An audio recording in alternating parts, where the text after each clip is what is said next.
commencez à marcher avec Dieu, que vous voulez obéir à Dieu, ce qui se passe, c'est les problèmes. Les problèmes suivent toujours la volonté à vouloir plaire à Dieu. Et le premier problème qui arrive, c'est l'abandon. Les gens te font des promesses, mais au moment de réaliser la promesse, c'est une femme qui n'a jamais eu affaire à votre causerie qui te répond « Orange, bonjour, votre correspondant ne peut être joint. » Elle n'a jamais été là quand il te parlait. Mais bizarrement, pour accomplir la promesse, c'est elle qui te parle. Et les gens t'abandonnent au milieu des carrefours. On t'abandonne sur le chemin. Et les gens font comme s'ils ont oublié. Tiens, ton mari, ils n'ont pas oublié. Et beaucoup parmi vous subissez ce genre d'abandon. Où vous vous retrouvez seul. La première étape, c'est que quelqu'un doit t'abandonner. Des fois, ça vient de ta propre famille. Des fois, ça vient de tes frères. Des fois, ça vient de tes amis. Des fois, ça vient de tes collègues.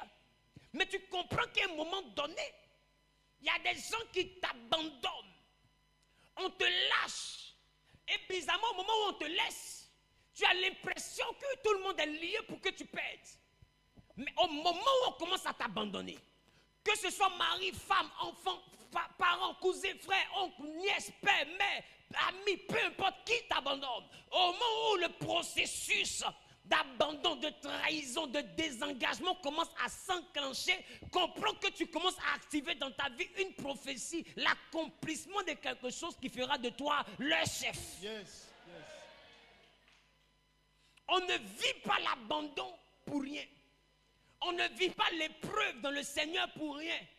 Chaque épreuve vient pour te faire des preuves et la preuve vient pour te donner un héritage. Il y a quelque chose derrière chaque épreuve. C'est la raison pour laquelle, quand l'ami de Jésus, Judas, l'a trahi, Jésus, lui, s'est réjoui. Comment est-ce que quelqu'un te trahit, tu le connais, et puis tu lui fais bisous? Normalement, si c'est toi, au moment où Judas veut te faire bisous, tu le mords. Et puis ça va pas quelque part. Et de toutes les manières, il est même mourir. Qu'est-ce qui va se passer encore? Il était mort au pays des gâtés. Gâté, roi. Mais Jésus l'a embrassé. Et puis il a posé question. Toi, c'est pas un bisou que tu me trahis. Il y a des gens qui te trahissent et qui font comme si c'était de l'amour. Oh, ils savent que pendant qu'ils sont en train de te trahir, ils savent qu'ils sont en train de te vendre. Pendant qu'ils t'embrassent, ils savent qu'ils te vendent. Jésus dit, non, ce n'est pas un bisou que tu livres le Fils de l'homme.